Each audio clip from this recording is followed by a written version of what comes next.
Hello, everybody, and welcome to the Coach's Show with Coach Tommy Tice. We're here to talk about the Goblins' big win last Friday night to a capacity crowd. Did you not see the amount of people that were there? It was unbelievable. They were standing around the fence and still waiting to get in. 2 minutes before kickoff, that line was probably a quarter of a mile long waiting to get into the stadium to see a fantastic ball game that saw the Goblins come away with a big win, 28-21 over their arch rival, the Mountain Home Bombers. Coach Benji Mahan's team, it was a tale of really two different sides. The first quarter was all Goblins, and then it was the Mountain Home fighting back the last three, but the Goblins made a big stance late in the game with just under a minute to play, and the Goblins were able to pull out the victory, 28-21. Coach, what a great win. First of all, let's congratulate you on your second all-time winning, his 272nd win. Coach, congratulations. Well, thanks, Lauren. It means a lot to me from the standpoint that I hope that when all the players that we've had and all the coaches that I've worked with, see that they realize that it's about them. I just been able to hang around a long time and enjoy a lot of great players and a lot of great assistant coaches, and that part. Of course, I told somebody before somebody asked for the game about it, and I said, I'm just 2-0 is the only thing I'm thinking about right now. And as you get older, your perspective on things change.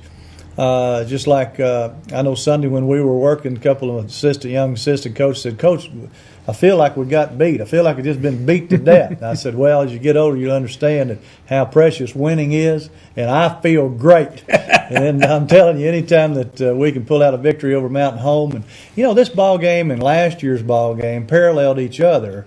In that last year, we got beat 35-28, and they're kind of hanging on at the end. This year, we won 28-21, and we're kind of hanging on. We wanted to play another quarter last year. I'm not sure. I think Benji probably wanted to play another quarter. More. Yeah, play one more this year. So the two things, it just turned around, But, we've had a lot of success with Mountain Home in the last 29 years. I think we've beaten them 21 times and tied one and lost 6 ball games, something like that.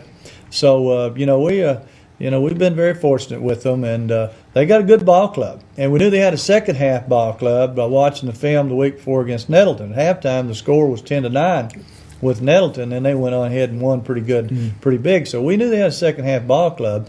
But I tell you what's really exciting to me is I think we got a glimpse into the future of what this Goblin team can be if we become more disciplined. Right. I think the effort is there. It was there again Friday night. Played very, very hard.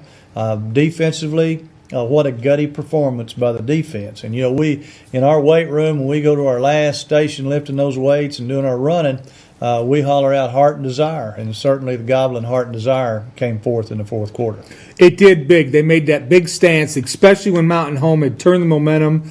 From the, it's like when the buzzer sounded at the end of the first quarter, it was like something just switched in Mountain Home. All of a sudden, the offense, the holes opened up, things changed. It went out 28-14 at halftime, and at that point you're saying, boy, we just need to get the first down. The Goblin offensively got one first down out after the first quarter. I think that's right. And the offense seemed to disappear, and looking at it on film. It's just a little thing here or there. It may just be your hat placement. Is it on this side of the defender or that side of the defender? We dropped some passes. Inopportune penalties, too. Yeah, we had a first like down. I remember there in the third quarter when we were moving the ball, we got in the first down and a 3rd and 10 play, and we got a holding penalty and brought it back. And that's what happens. And people say, well, how can that happen? Well, if you've ever tried to make a living with 16, 17-year-olds, anything can happen.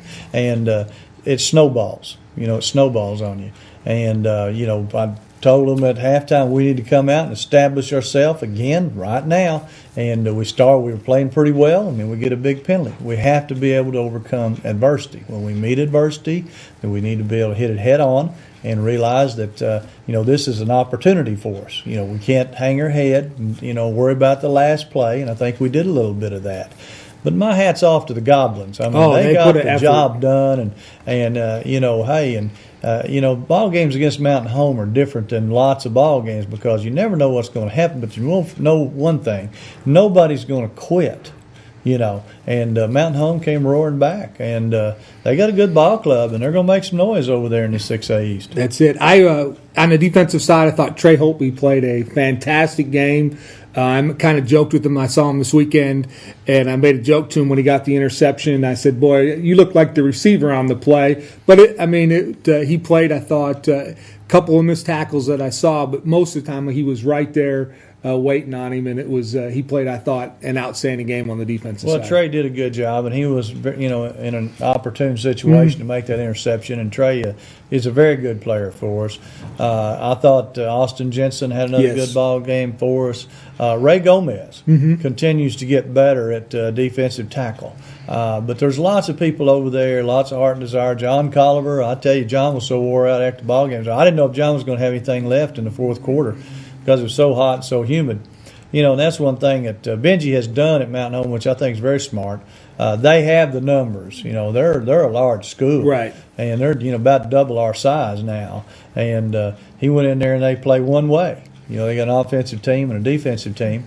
And we still have about 3 kids going both ways. I think Dorman and Colliver and Jeremy Johnson play a lot both ways. And, we held Jeremy out a lot in the third quarter and brought him back in the fourth quarter because he was wore out.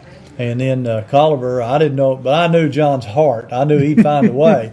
And he certainly did a good job for us. But all in all, defensively, very, very pleased. For what they did, I think Mountain Home probably ran 25 more plays than we did. Yeah, we talked about that a little bit. We got, another thing, our offense got to get our, keep our defense off the field, right.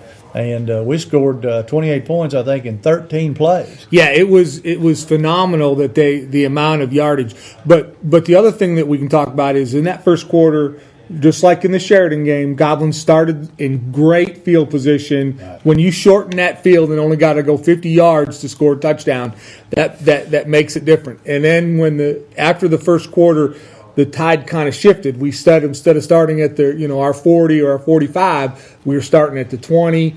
It made that field a little bit longer instead of being able to move the chains and make the clock run. We were and their running attack was very effective. Very effective. They got a big offensive line, a little old running back there that just plays his heart out. Yeah.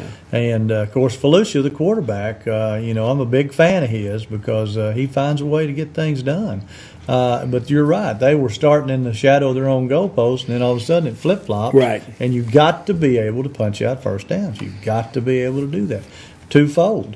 You've got to move the football, and you've got to keep your own defense off the field and give them some rest. Well, the 25 more plays was evident, especially late in the third quarter and in the fourth quarter when they were driving. They missed the field goal that could have made it really even bigger. Oh yeah, that was a big stand by the defense to make them attempt the field goal. Correct. And we had them on the touchdown that Felucia scores.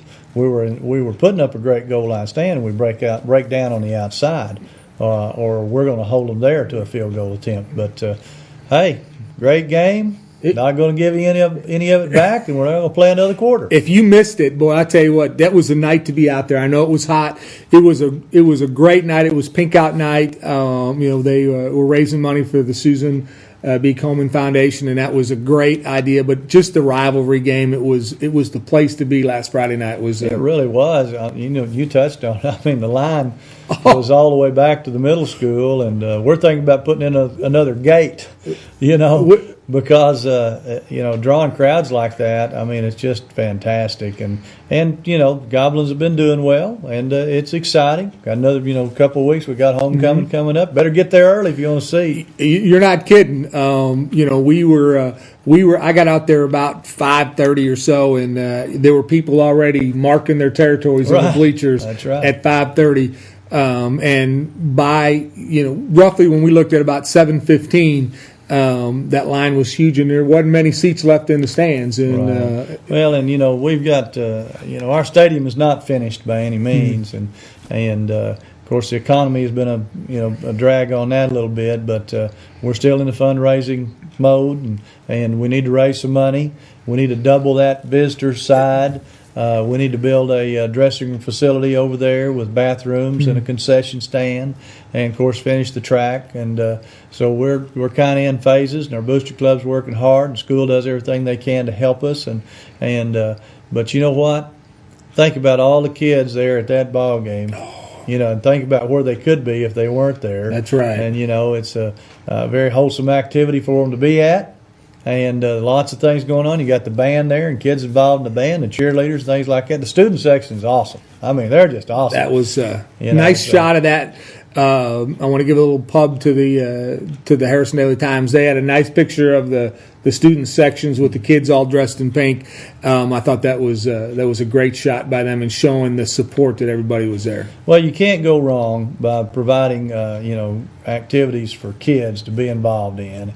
And after the ball game, I think Crossroads Church had a fifth quarter, and kids were all talking about that. And so Harrison's a place that tries to provide things, and I think it's I think the Goblin Stadium's a great place to be. We even get fireworks back coming at home, homecoming. So it puts a lot of pressure on me, though. That we don't set them off unless we score. Yeah. So I hope those cannons are going off a lot. You bet. Well, Coach, let's take a short break. When we come back, we'll start looking at the highlights of this game, and we'll be real excited to see the first half, especially that first quarter, and all the offensive power that we had.